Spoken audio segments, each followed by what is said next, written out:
Welcome back to our March edition via Zoom. Joining me is John Kastner. He's the chair of the Ontario Hockey Federation. John, thank you very much for joining me.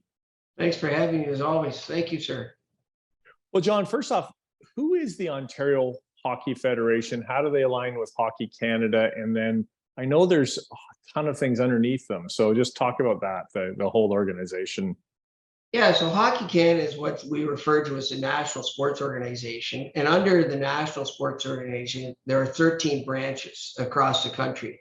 The Ontario Hockey Federation is one of those 13 branches, albeit the largest. There's about 600,000 players registered with Hockey Canada, everybody from Timbits in Stratford up to the World Junior Team, the Kitchener Rangers, London Knights, etc. They're all part of Hockey Canada. The Ontario Hockey Federation, which represents the majority of Ontario, has 220,000 registrants. So we make up about a third of the total of people that play in Hockey Canada.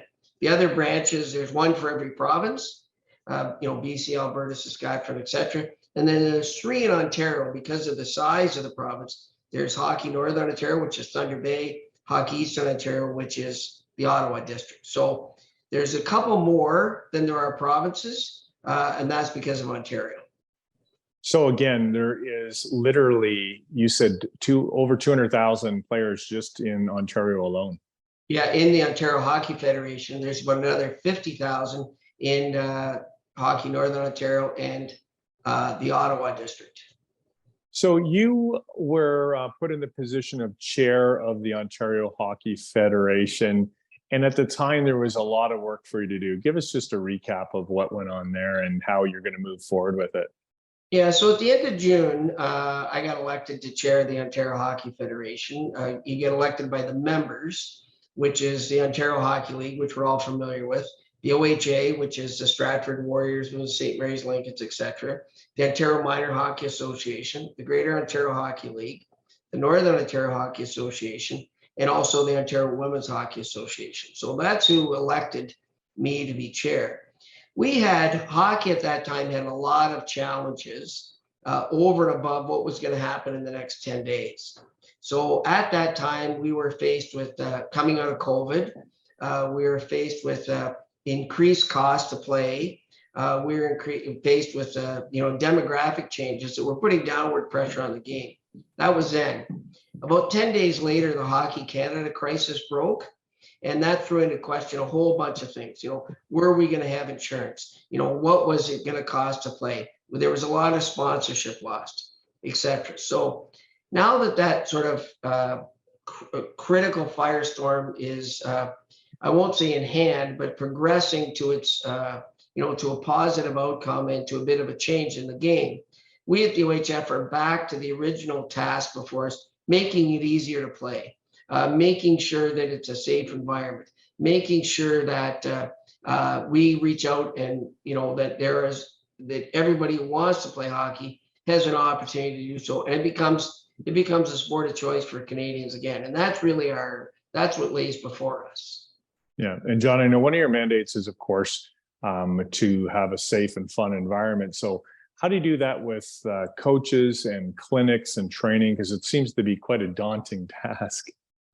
Yeah, so I think there's really two elements to that. One is, the safe part of it is, one of the things that came out of the Hockey Canada crisis was they were required as part of the federal hearings, which were chaired in part by John Nader, who we know. John was one of the co-chairs. So I had the opportunity to talk to John personally about the outcomes of those hearings.